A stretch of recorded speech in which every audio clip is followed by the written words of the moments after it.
आहे, हे आम्हाला करायचंय, ते आम्हाला करायचंय.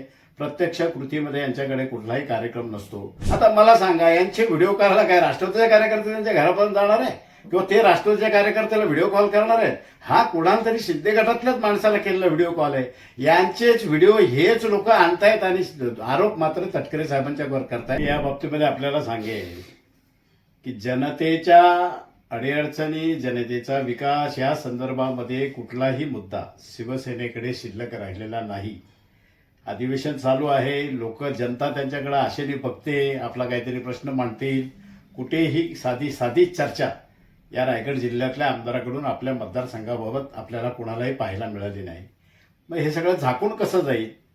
त्यामुळे ते काही व्हिडिओ आले आणि त्या व्हिडिओचं जे निमित्त करून केवळ तटकरे साहेबांचं नाव घेऊन यांच्या पोळ्या कशा बांधल्या जातील राजकीय, एवढाच एक धंदा त्याच्यामध्ये आहे. या गोष्टीचा करू तेवढा निषेध कमी आहे.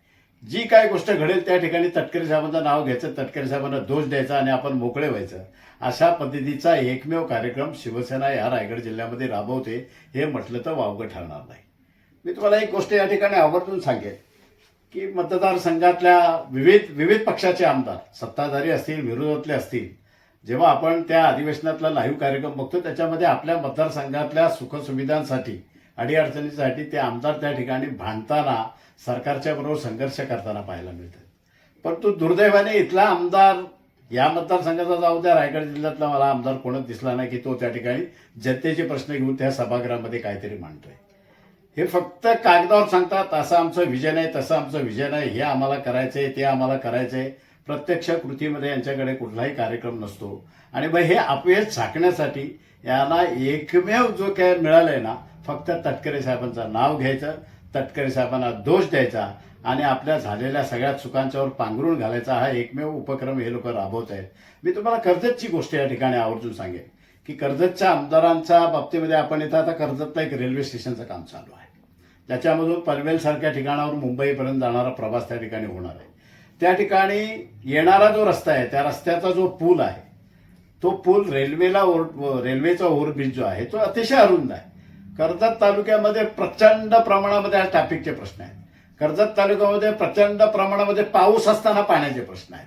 कर्जत तालुक्यामध्ये प्रचंड पद्धतीने रस्त्याच्या खड्डेमय रस्ते झाले. असं प्रचंड काम जनतेचं कर्जतमध्ये शिल्लक असताना हा आमदार तिथे शब्द काढत नाही. मग याचं विजन जर बघितलं ना, तर त्यांनी त्या ठिकाणी पुलाच्या बरोबर दोन बाजूला येताना, मुंबईकडून कर्जतमध्ये प्रवेश करताना दोन बाजूला कसली तरी शिल्प बनवण्याचा एक उपक्रम त्यांनी राबवला आहे. तो शिल्प बनवताना याचं विजन बघा की शिल्प बनवताना आपण त्या ब्रिजवरून आलो की स्टेशन झाल्यावर उद्या त्या पुलाचं जर रुंदीकरण करायचं असेल तर त्याला जागाच शिल्लक ठेवली नाही. असं विजन घेऊन काम करणारा हा माणूस, हा अडाणी माणूस आहे. याला शिक्षण नाही, काय नाही. हा अडाणीपणाचा त्याचा कळस आहे आणि फक्त लोकांची फसवणूक करणं, लोकांची दिशाभूल करणं एकमेव कार्यक्रम घेऊन जातो आणि त्याच्यामध्ये यश आलं नाही की जराशी कुठली गोष्ट भेटली की तटकरे साहेबांचं नाव घेतो. मी या गोष्टीमध्ये आवर्जून सांगेन की शासनाने या गोष्टीकडे कधी जर शक्य झालं तर शासनाने याची सखोल चौकशी करावी. या तिन्ही आमदारांच्या मध्ये स्पर्धा आहेत. भरत गोगावलेंचं मंत्रिपद महेंद्र थोरवेला मान्यच नाही आणि मग भरत गोगावलेंच्या 2.5 वर्षाची टर्म संपल्यावर महेंद्र दळवी होतील की काय ही भीती त्या महेंद्रच्या मनात आहे. आणि मग त्या भीतीपोटी ते व्हिडिओ, आता मला सांगा, यांचे व्हिडिओ करायला काय राष्ट्रवादीचे कार्यकर्ते त्यांच्या घरापर्यंत जाणार आहे किंवा ते राष्ट्रवादीच्या कार्यकर्त्याला व्हिडिओ कॉल करणार आहेत? हा कुणाला तरी शिंदे गटातल्याच माणसाला केलेला व्हिडिओ कॉल आहे. यांचेच व्हिडिओ हेच लोक आणतायत आणि आरोप मात्र तटकरे साहेबांच्या वर करतायत. या गोष्टीचा करू तेवढा निषेध थोडा आहे.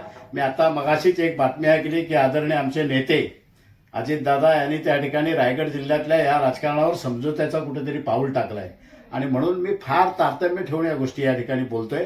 नाहीतर अतिशय त्यांच्यापेक्षा घाणेरड्या भाषेमध्ये आपल्याला त्यांना उत्तर देता येईल. परंतु नेते एका बाजूने एक सामंजस्याची भूमिका घेऊन जर या ठिकाणी काय करत असतील तर आपण त्याच्यामध्ये कुठला खोडा घालायला नको. म्हणून मी त्यांचा कुठेही अगदी वाईट शब्दामध्ये हे करत नाही. परंतु ते या ठिकाणी तटकरे साहेबांच्यावर जाणीवपूर्वक काही चुकीचे आरोप करून, काही संबंध नसताना, हितसंबंध नसताना केवळ तटकरे साहेबांचं नाव घेऊन तटकरे साहेबांना दोष देण्याचा जो प्रयत्न ही मंडळी करते त्यांचा निषेध आजच्या या पत्रकार परिषदेच्या माध्यमातून मी करतोय. मी आपल्याला दुसरी गोष्ट आवर्जून एक या ठिकाणी सांगेन की या ठिकाणी जो कार्यक्रम निवडणुकांचा झाला, या निवडणुकांच्या कार्यक्रमामध्ये ते सातत्याने सांगत असतात की उद्धव बाळासाहेब ठाकरे या शिवसेनेबरोबर राष्ट्रवादीने युती केली. मी आपल्याला या गोष्टीचं स्पष्टीकरण देताना एकच गोष्ट सांगेन की स्थानिक स्वराज्य संस्थांच्या निवडणुका ह्या सर्वसामान्य थरातल्या कार्यकर्त्याच्या निवडणुका असतात. पण कार्यकर्ता आपल्या प्रभागामध्ये निवडून कसा येईल, मी कसा निवडून येईल, मी कसा नगरसेवक होईल, याच्या आराखडे याचे गोळाबेरीज तो त्या ठिकाणी करत असतो. आणि मग त्याला त्या ठिकाणी सुटेबल जर वाटलं की ह्या पक्षाच्या मित्राची जर मी सोबत घेतली, माझी मदत त्याला, त्याची मदत मला घेतली, तर मीही निवडून येईल आणि मग आपल्या पक्षाला मलाही त्या ठिकाणी काम करता येईल, या भावना कार्यकर्त्यांच्या असतात. आणि मग कार्यकर्त्यांच्या भावना जर पक्षाचा नेता जतन करणार नसेल तर तो पक्ष उद्या चालणार नाही, कार्यकर्ते बाजूला जातील. कार्यकर्ते टिकले पाहिजेत, कार्यकर्ते नुसते टिकले नाही पाहिजेत, तर कार्यकर्त्यांच्या निवडणुका कार्यकर्त्यांनी जिंकल्या पाहिजेत. या शुद्ध भावनेपोटी आम्ही त्या ठिकाणी शिवसेनेबरोबरची आघाडी केली. आता महाराष्ट्रामध्ये जर आपण बघायला गेलो तर मग कागल असेल, चाकण असेल, मग या ठिकाणी नाही का शिंदे गट आणि उद्धव ठाकरेंचं हे एकत्र आले, ते चालतं. आम्ही कधी आमच्या राष्ट्रवादी काँग्रेस पक्षाच्या कुठल्या कार्यकर्त्यांनी एकनाथ शिंदे साहेबांचं नाव घेऊन शिवसेनेला कधी दूषणं दिलेली तुमच्या ऐकवत आहेत का? परंतु या ठिकाणी रायगड जिल्ह्यामध्ये उठ सकाळी आणि तटकरे साहेबांचं नाव घे, संध्याकाळ झाली की तटकरे साहेबांचं नाव घे. मी तर म्हणतो तटकरे साहेब देवासारखेच आहेत, त्यांच्या तोंडातून देवाचंच नाव होतंय की काय, त्यांना आता तटकरे साहेब हे देवासारखे वाटतात, लोक नामस्मरण करतात सकाळ संध्याकाळ. तसा या रायगड जिल्ह्यामधल्या शिवसेनेच्या लोकप्रतिनिधींनी तटकरे साहेबांच्या नावाचा एक उच्चार करून तटकरे साहेबांचा नाम घोष ते करत असतात.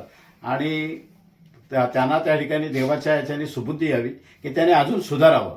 21 तारखेचे निकाल लागतील, 21 तारखेला काय निर्णय लागणार आहे तो जाहीर होणार आहे आणि मग त्या निकालामध्ये यांची काय झाली अवस्था ती कळणार आहे.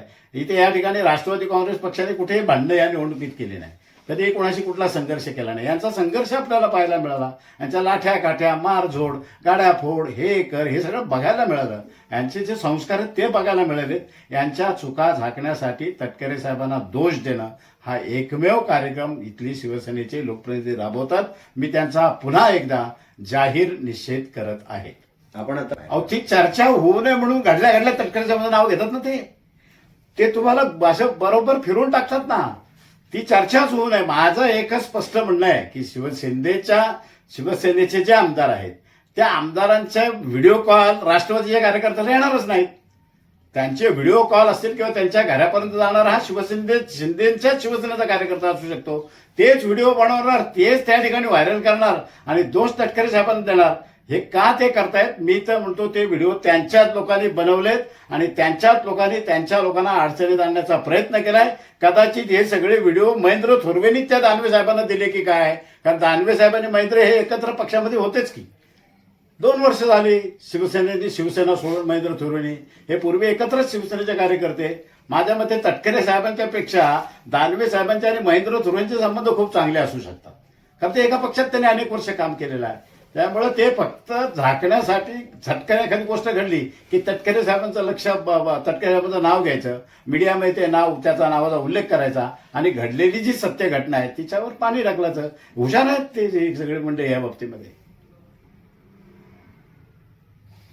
विषय आता असा आहे, गोगावलेंचं नाव त्यांना घेणंच गरजेचं आहे, कारण गोगावले आज राज्याचे कॅबिनेट मंत्री आहेत आणि गोगावले हे त्यांना निश्चित पद्धतीने सिनियर आहेत.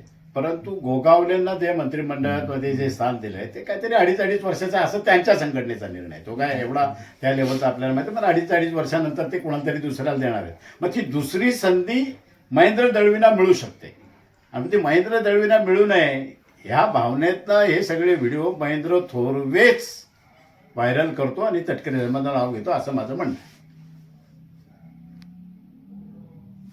की आतापर्यंत एक साधारण मागच्या याच्यामध्ये एक ओम भट स्वा असा एक व्हिडिओ आपण भरत गोगावलेंचा बघितला. आता आपण काही व्हिडिओ बघतो त्याच्यामध्ये महेंद्र दळवी आहेत. मग महेंद्र थोरवेंचा व्हिडिओ का आपल्याला बघायला मिळत नाही?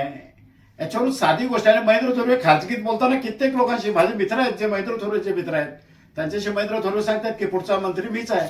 त्यामुळे त्यांना मंत्री व्हायची घाई झाली आहे आणि ते मंत्री व्हायच्या घाईच्या दृष्टिकोनातून हे सगळे व्हिडिओ महेंद्र थोरवेनेच मॅनेज करून पद्धतशीरप्रमाणे पेरणी केलेली आहे आणि ती पेरणी लोकांना समजू नये त्यांनी केल्याचं, त्याचा दोष त्या ठिकाणी त्याच्यावर येऊ नये म्हणून त्यांनी तटकरे साहेबांचं नाव घेण्याचा प्रयत्न केलेला आहे.